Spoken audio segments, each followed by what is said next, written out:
Greetings.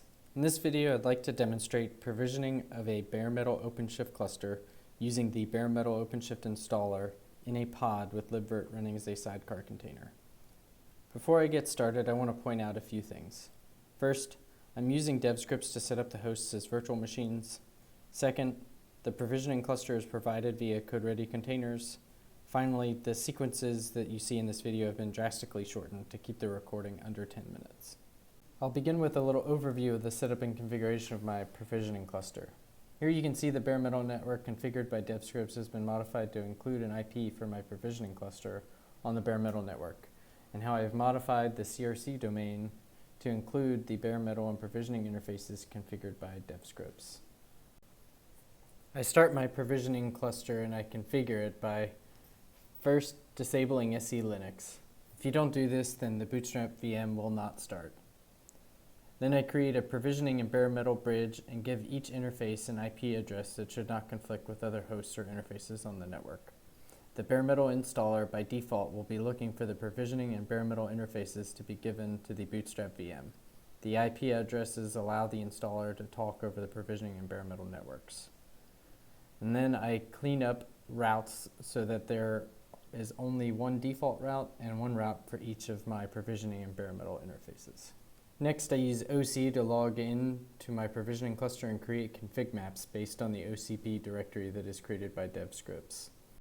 There are a few things worth pointing out in my bare metal install pod definition. The first is that the image cache is an empty dir volume created to share the cache images between the bare metal installer and Libvirt containers.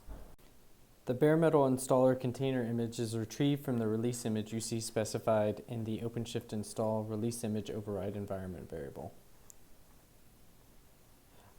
I use a simple BusyBox container image to put the 4 config map volumes I created previously into a directory structure the installer can handle. I create the bare metal install pod and I start watching my 2 containers logs.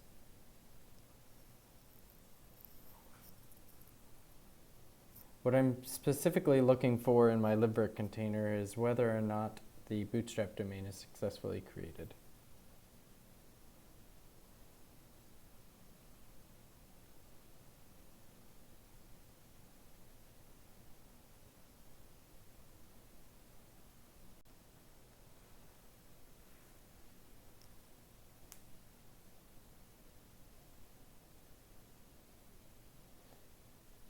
Once the Bootstrap domain is created, I move back into the provisioning cluster to access the console of the Bootstrap VM so I can see how the installer is progressing. Ignition takes a few minutes to run, but as soon as I have an IP, I use that to SSH into the Bootstrap VM and check on essential services. The first thing I check on is the ironic service, which is an important step in the bare metal install process. And what I'm looking for is for all of the containers to start cleanly.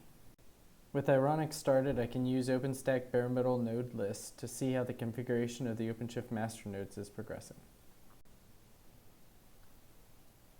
Shortly after all of the nodes move into the active provisioning state, you can see the apply step complete and the installer begins attempting to contact the Kubernetes API.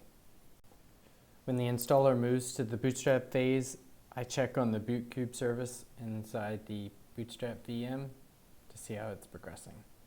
I see the temporary Bootstrap control plane is taken down. Then I go back into my provisioning cluster to see that the Bootstrap VM is actually taken down.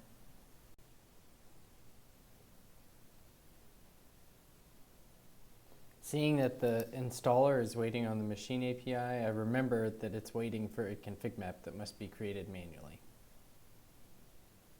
Unfortunately, as you can see from on the first go round, I create from a template. And then later I have to remove that before continuing. Once I create the correct config map, you can see the machine API starts correctly. And then the OpenShift installer completes successfully.